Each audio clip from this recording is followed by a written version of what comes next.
En fait, je me rends compte que je vous ai pas dit pourquoi j'avais eu envie de faire cette série de vidéos sur comment être positif tout le temps. En fait, quand j'étais adolescent, ma mère nous répétait tout le temps, moi, je n'ai qu'une ambition pour vous, que vous ayez votre bac et que vous soyez heureux. Et moi, j'ai pris ça comme un véritable objectif, être heureux.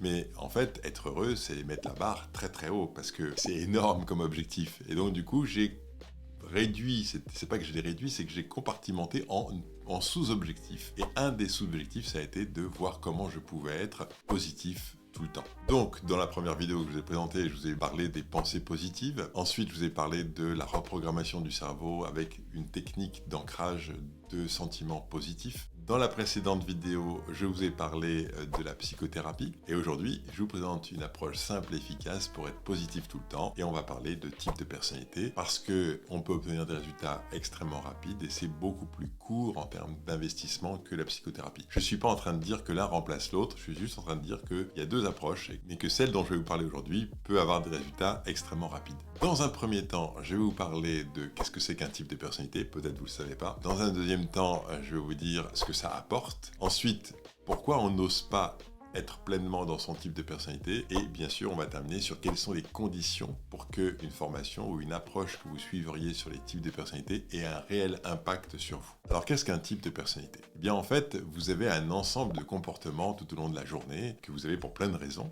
Et parmi tous ces comportements que vous avez un certain nombre de comportements qui sont liés à votre type de personnalité. Qu'est-ce qui fait que on sait que ce sont des types de personnalités, c'est qu'on arrive à les observer, à les mesurer et on les retrouve dans l'ensemble de la population. C'est-à-dire que les comportements que vous allez avoir qui sont liés à votre type de personnalité, eh bien, il y a d'autres personnes qui ont exactement les mêmes. Et c'est pour ça qu'on parle de type de personnalité. Alors quand je parle de comportement, je parle de quel type de comportement ? Eh bien, dans le modèle comme Colors que j'ai créé, on a réussi à mesurer 3 comportements très précis, la motivation, le comportement sous stress et les comportements conflictuels. Et il y a 6 types de personnalités qui ont chacun la manifestation de ces 3 concepts dont je viens de vous parler. Rentrons un peu dans le concret. Le type bleu, puisque dans le modèle comme Colors, on nomme les types de personnalités avec des couleurs. Le type bleu est perfectionniste. Le type orange a du mal à dire non. Le type jaune est râleur. On parle de comportements qu'on va pouvoir observer tout au long de la journée. Et chaque personne, donc vous, moi, nous allons montrer ces comportements de façon répétée plusieurs fois dans la journée. Quand on va bien, on va montrer les caractéristiques des 6 types de personnalités. On va pouvoir utiliser toutes ces dimensions en nous et on va surtout incarner la motivation de ces 6 types de personnalités. En revanche, quand on va mal, eh bien, on va surtout montrer les caractéristiques d'un ou 2 types de personnalités et on va montrer les caractéristiques négatives comme les comportements sous stress ou les comportements conflictuels. Alors je vous dis qu'on peut montrer les caractéristiques de 2 types parce qu'en fait, parmi les 6 types de personnalités, il y a une couleur dominante qu'on montre tout au long de sa vie et puis il y a une couleur secondaire qui, elle, peut changer au cours de la vie pour différentes raisons. Alors à quoi ça sert de connaître son type de personnalité ? Bonne question. Bonne question. Bonne question. Bien en fait, quand on observe les gens, on s'aperçoit qu'ils essayent de satisfaire la motivation qui est liée à leur type de personnalité, dominante ou secondaire, tout au long de la journée. Quand on connaît son type de personnalité, eh bien on va pouvoir organiser sa vie de manière à pouvoir satisfaire cette motivation tout au long de la journée, de façon consciente. Et donc, ça veut dire que vous ne serez plus à la fin de la journée en me disant « aujourd'hui c'était une mauvaise journée » ou « aujourd'hui c'était une bonne journée ».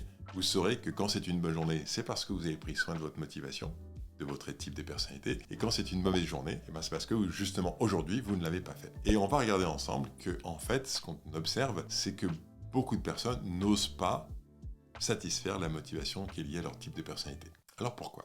Eh bien pour différentes raisons, on peut culpabiliser de vouloir satisfaire cette motivation, on peut ne pas oser le faire, on peut même s'interdire de le faire. Et pourquoi on fait ça ? Eh bien simplement parce qu'on a souvent été critiqué dans ce qu'on était quand on était enfant. Par exemple, moi je suis de type vert, moi ma motivation c'est d'avoir de l'espace et du temps, donc je suis relativement lent pour faire les choses. Et quand j'étais plus jeune, eh bien on me disait mais dépêche-toi, avance plus vite, ne reste pas à rien faire. Donc ne reste pas à rien faire quand on est type vert alors que c'est justement ça qu'on a envie, eh ben ça veut dire ne sois pas comme tu es. Et donc ma mère, qui était très inquiète pour moi, essayait de me sociabiliser. Et donc elle m'a envoyé en colonie de vacances, elle m'a envoyé en Angleterre pour améliorer mon anglais, elle m'a inscrit au sport collectif, tout ça pour m'aider.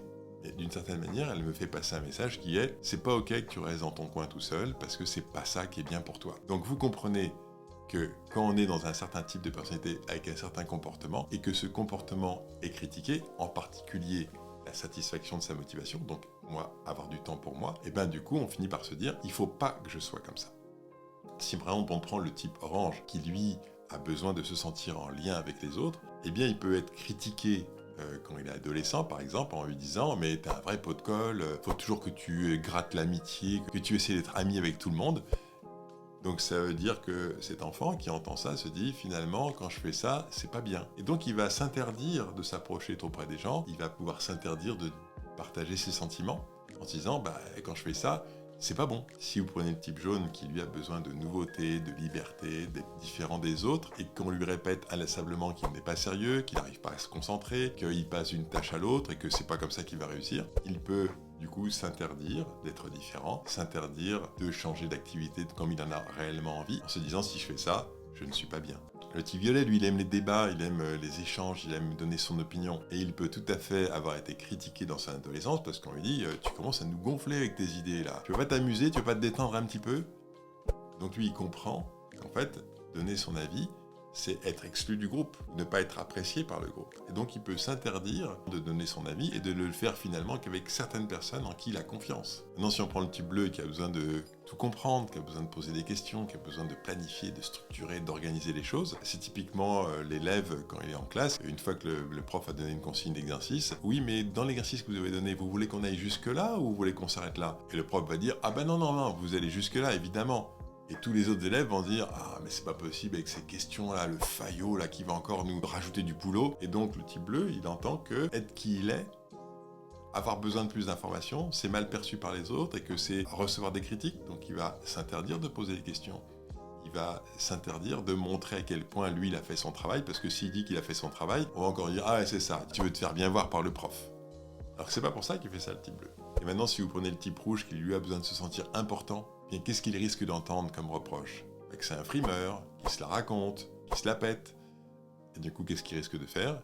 De ne plus dire ses réussites, de ne plus montrer les médailles qu'il a gagnées, alors que c'est ça qui lui fait le plus grand bien. Donc vous comprenez que quand on a été attaqué dans son enfance sur ce qui nous donne le plus de motivation, eh bien ensuite on peut ne plus oser prendre soin de cette motivation ou voire s'interdire de prendre soin de cette motivation. Et du coup, nous allons passer beaucoup de temps dans des comportements négatifs pour essayer de les obtenir négativement. Alors la conséquence de ça, c'est que finalement, on va finir par s'interdire d'être soi. On va se couper de notre motivation, de ce qui nous donne le plus d'énergie. Du coup, on va passer plus de temps dans les comportements sous stress. On va développer de mauvaises relations. On va avoir une estime de soi qui va baisser puisqu'on va essayer de s'y prendre d'une autre manière, mais ça marche pas aussi bien que quand on est soi-même. Et finalement, au lieu de faire les choses naturellement avec plein d'énergie, eh bien, on se met à ramer pour être conforme à ce qu'on attend de nous. Parce qu'on ne veut pas être critiqué.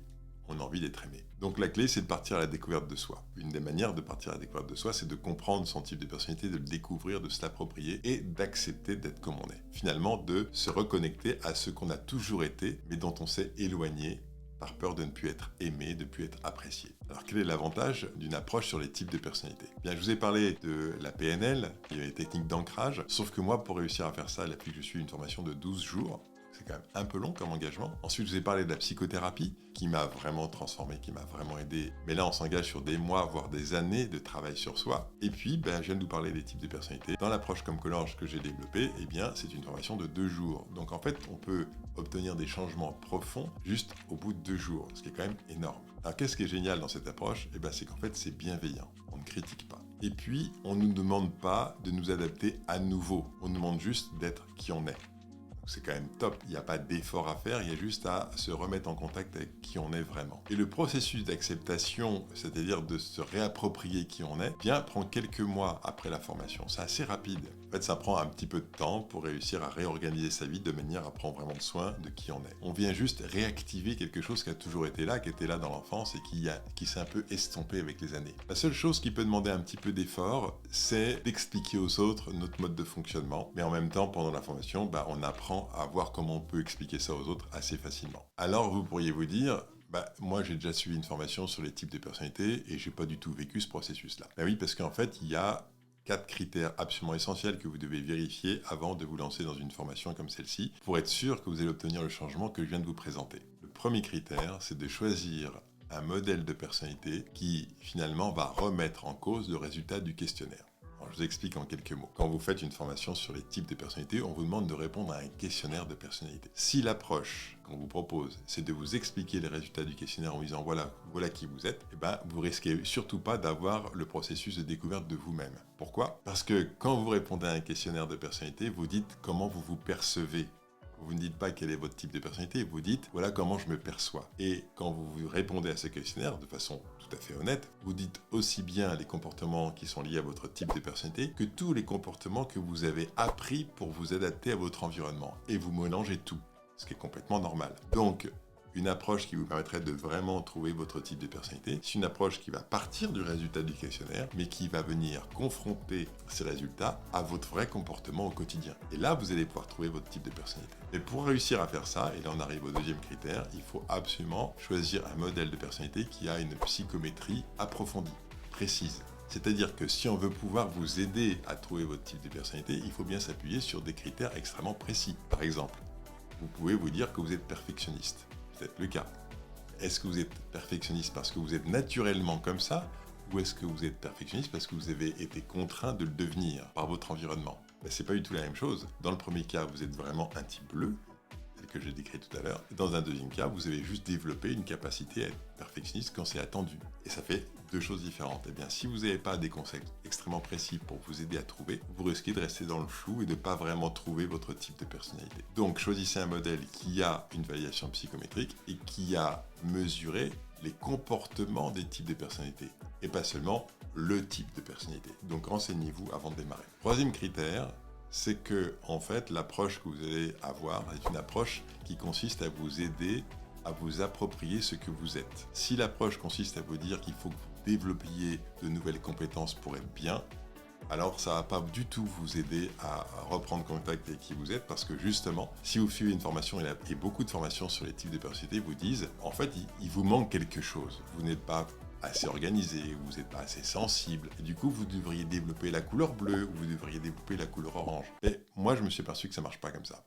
En fait, pour pouvoir vraiment s'approprier qui on est, il faut juste prendre soin de la motivation qui est liée à votre type de personnalité. Parce que quand vous en prenez soin, vous avez accès à tous les registres de votre personnalité. Donc plus vous allez prendre soin de votre motivation, et plus vous saurez être dans l'organisation, et plus vous saurez être dans les sentiments de façon absolument naturelle, sans faire aucun effort. Et le quatrième critère qui est absolument essentiel, c'est qu'on regarde votre type de personnalité et tous les types de personnalités avec bienveillance, sans jamais les critiquer. En gros, il n'y a pas de bon ou de mauvais type de personnalité. Moi, je ne crois pas qu'il y ait de bonnes ou de mauvaises situations. C'est juste ce que vous êtes, c'est bien, point. Il n'y a pas à changer ça. Il n'y a pas à améliorer quelque chose, il n'y a pas à modifier quelque chose. Ce que vous êtes, c'est OK. Si vous avez ces 4 critères, eh bien, vous allez pouvoir partir à la découverte de votre type de personnalité et vivre la transformation dont je vous ai parlé. Et si j'ai créé le modèle comme client, c'est que je n'ai pas trouvé, moi, de mon côté, de modèle qui avait fait ça. Et j'ai créé un modèle qui, justement, permet de valider les 4 critères que je viens de vous donner. Parce que pour moi, ils sont absolument essentiels. Parce que ce qui m'intéresse le plus, c'est pas de vous expliquer qui vous êtes. Ce qui m'intéresse le plus, c'est que vous découvriez ce que vous êtes vraiment, ce que vous avez toujours été, et que ça se révèle à vos yeux. La vraie transformation, elle est là. Donc, vous comprenez pourquoi, en poursuivant le fait de vouloir être positif tout le temps, je me suis vraiment focalisé sur les types de personnalités, parce que si on suit la méthode que je viens de vous présenter, eh bien, vous allez pouvoir vraiment vivre une transformation, une autorisation à être qui vous êtes, pour que votre vie soit vraiment plus facile dans votre vie personnelle, dans votre vie professionnelle, qu'en fait, vous ayez le sentiment que tout est simple, parce que vous êtes juste vous-même, et que quand vous êtes vous-même, les choses se font très très simplement si vous les faites telles que vous êtes. Voilà, j'espère que cette série de vidéos vous aura plu et que cette dernière présentation vous aura éclairé sur l'intérêt de mieux connaître son type de personnalité et du coup de comprendre les autres également. Voilà, je vous souhaite une très bonne semaine. Je ne peux pas encore vous dire de quoi on parlera la semaine prochaine, mais en tout cas, je vous donne rendez-vous pour une nouvelle vidéo. D'ici là, prenez soin de vous. N'hésitez pas à vous abonner, bien sûr.